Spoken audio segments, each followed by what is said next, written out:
बोलो भक्त और भगवान की जय। पिछले एपिसोड में आपने श्री चंद्रहास जी का खंड में अनाथ चंद्रहास पर भगवान शालिग्राम की कृपा सुनी।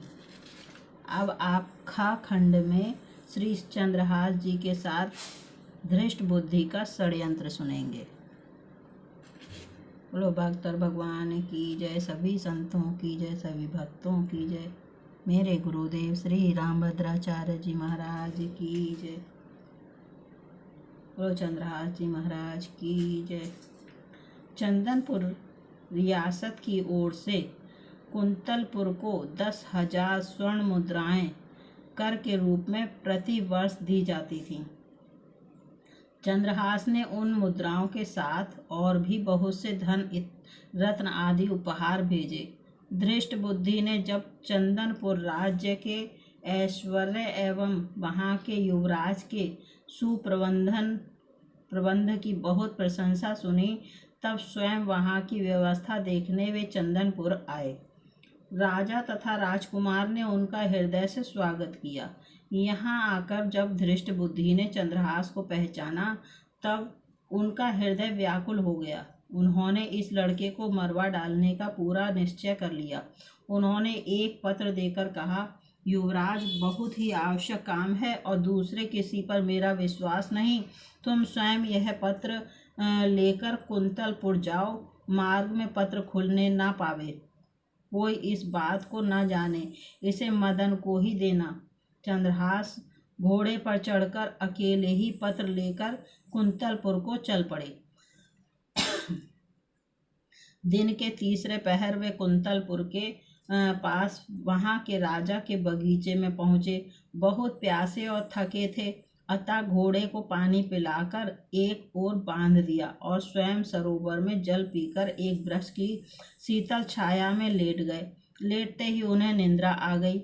उसी समय उस बगीचे में राजकुमारी चंपक मालिनी अपनी सखियों तथा मंत्री कन्या विष्या के साथ घूमने आई थी। संयोगवश अकेली विष्या उधर चली आई जहां चंद्रहास सोए थे। इस परम सुंदर युवक को देखकर वह मुग्ध हो गई और ध्यान से उसे देखने लगी। उसे निद्रित कुमार के हाथ में एक पत्र लिखा पड़ा। पत्र दिख पड़ा। कौतूहलवश उसने धीरे से पत्र खींच लिया और पढ़ने लगी। पत्र उसके पिता का था। उसमें मंत्री ने अपने पुत्र को लिखा था, इस राजकुमार को पहुँचते ही विष दे देना।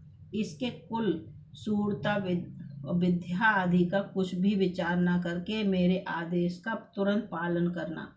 मंत्री की कन्या को एक बार पत्र पढ़कर बड़ा दुख हुआ। उसकी समझ में ही न आया कि पिताजी ऐसे सुंदर देव कुमार को क्यों विष देना चाहते हैं। सहसा उसे लगा कि पिताजी इससे मेरा विवाह करना चाहते हैं। वे मेरा नाम लिखते समय भूल से या अक्षर छोड़ गए। उसने भगवान के प्रति कृतज्ञता प्रकट की कि पत्र मेरे हाथ लगा, कहीं दूसरे को मिलता तो कितना अनर्थ होता। अपने नेत्र के काजल से उसने पत्र में विष के आगे उससे सटाकर या लिख दिया, जिससे विषया दे देना पढ़ा जाने लगा। पत्र को बंद करके निद्रित राजकुमार के हाथ में ज्यों का त्यों रखकर वह शीघ्रता से चली गई। चंद्रहास की जब निद्रा खुली, तब वे शीघ्रता पूर्वक मंत्री के घर गए। मंत्री के पुत्र मदन ने पत्र देखा और ब्राह्मणों को बुलाकर उसी दिन गोधूली मुहूर्त में चंद्रहास से उन्होंने अपनी बहन का विवाह कर दिया। विवाह के समय कुंतलपुर नरेश स्वयं भी पधारे। चंद्रहास को देखकर उन्हें लगा कि मेरी कन्या के लिए भी यही योग्य वर है। उन्होंने चंदनपुर के इस युवराज की विद्या, बुद्धि, शूरता आदि की प्रशंसा बहुत सुन रखी थी। अब राजपुत्री का विवाह भी चंद्रहास से करने का उन्होंने निश्चय किया। धृष्ट बुद्धि 3 दिन बाद लौटे। वहाँ की स्थिति देखकर वे क्रोध के मारे पागल हो गए। उन्होंने सोचा, भले मेरी कन्या विधवा हो जाए, पर इस शत्रु का वध मैं अवश्य करा के रहूंगा। द्वेष से अंधे हुए हृदय की यही स्थिति होती है। अपने हृदय की बात मंत्री ने किसी से कही नहीं। नगर से बाहर पर्वत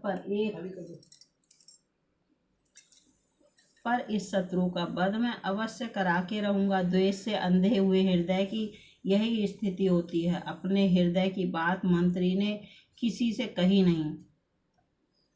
नगर से बाहर पर्वत पर एक देवी का मंदिर था। धृष्ट बुद्धि ने एक क्रूर बधिक को कहा, वहां यह समझाकर भेज दिया कि जो कोई देवी की पूजा करने आए उसे तुम मार डालना। चंद्रहास को उसने यह बताकर कि भवानी की पूजा उसकी कुल प्रथा के अनुसार होनी चाहिए, सायंकाल देवी की पूजा करने का आदेश दिया। इधर कुंतलपुर नरेश के मन में वैराग्य हुआ। ऐसे उत्तम कार्य को करने में सत्पुरुष देर नहीं करते। राजा ने मंत्री पुत्र मदन से कहा, बेटा तुम्हारे बहनोई चंद्रहास बड़े सुयोग्य हैं, उन्हें भगवान ने ही यहाँ भेजा है। मैं आज ही उनके साथ राजकुमारी का ब्याह कर देना चाहता हूँ। प्रातःकाल उन्हें सिंहासन पर बैठाकर मैं तपस्या करने वन चला जाऊंगा। तुम उन्हें तुरंत मेरे पास भेज दो। बोलो चंद्रहास जी महाराज की जय। चंद्रहास जी महाराज की ग खंड की कथा सुने। चंद्रहास की भक्ति का प्रभाव। मनुष्य की कुटिलता, दुष्टता, प्रयत्न क्या अर्थ रखते हैं। वह दयामय गोपाल जो करना चाहे उसे कौन टाल सकता है। चंद्रहास पूजा की सामग्री लिए मंदिर की ओर जा रहे थे। मंत्री पुत्र मदन राजा का संदेश लिए बड़ी उमंग से उन्हें मार्ग में मिला। मदन ने पूजा का पात्र यह कहकर स्वयं ले लिया कि मैं देवी की पूजा कर आता हूँ। चंद्रहास को उसने राजभवन भेज दिया। जिस मुहूर्त में धृष्ट बुद्धि ने चंद्रहास के वध की व्यवस्था की थी, उसी मुहूर्त में राजभवन में चंद्रहास राजकुमारी का पाणी ग्रहण कर रहे थे और देवी के मंदिर में बधिक ने उसी समय मंत्री के पुत्र मदन का सिर काट डाला।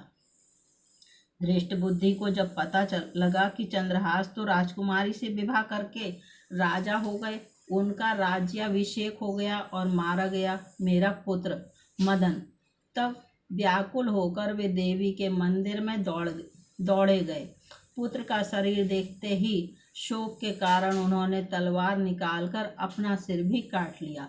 धृष्ट बुद्धि को उन्मत्त की भांति दौड़ते देख चंद्रहास भी अपने ससुर के पीछे दौड़े।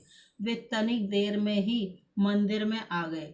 अपने लिए दो प्राणियों की मृत्यु देखकर चंद्रहास को बड़ा क्लेश हुआ। उन्होंने निश्चय करके अपने बलिदान के लिए तलवार खींची। उसी समय भगवती साक्षात प्रकट हो गईं। मात्रहीन चंद्रहास को उन्होंने गोद में उठा लिया। उन्होंने कहा, बेटा यह धृष्ट बुद्धि तो बड़ा दुष्ट था, यह सदा तुझे मारने के प्रयत्न में लगा रहा। इसका पुत्र मदन सज्जन और भगवत भक्त था, किंतु उसने तेरे विवाह के समय तुझे अपना शरीर दे डालने का संकल्प किया था, अतः वह भी इस प्रकार उऋण हुआ। अब तू वरदान मांग। चंद्रहास ने हाथ जोड़कर कहा, माता आप प्रसन्न हैं तो ऐसा वर दें जिससे श्री हरि में मेरी अविचल भक्ति जन्म जन्मांतर तक बनी रहे और इस धृष्ट बुद्धि के अपराध को आप क्षमा कर दें। मेरे लिए मरने वाले इन दोनों को आप जीवित कर दें और धृष्ट बुद्धि के मन की मलिनता का नाश कर दें। देवी तथास्तु कहकर अंतर ध्यान हो गए। धृष्ट बुद्धि और मदन जीवित हो गए। चंद्रहास को उन्होंने हृदय से लगाया और वे भी भगवान के परम भक्त हो गए। मदन तो भक्त था ही, उसने चंद्रहास का बड़ा आदर किया। सब मिलकर सानंद घर लौट आए। बोलो चंद्रहास जी महाराज की जय। सभी संतों की जय, सभी भक्तों की जय। मेरे गुरुदेव श्री रामभद्राचार्य जी महाराज की जय। अभी आपने चंद्रहास जी के क खंड, ग खंड और ख खंड सुना। अब आप अगले एपिसोड में श्री चित्रकेतु जी का प्रसंग सुनेंगे। जय सिया राम।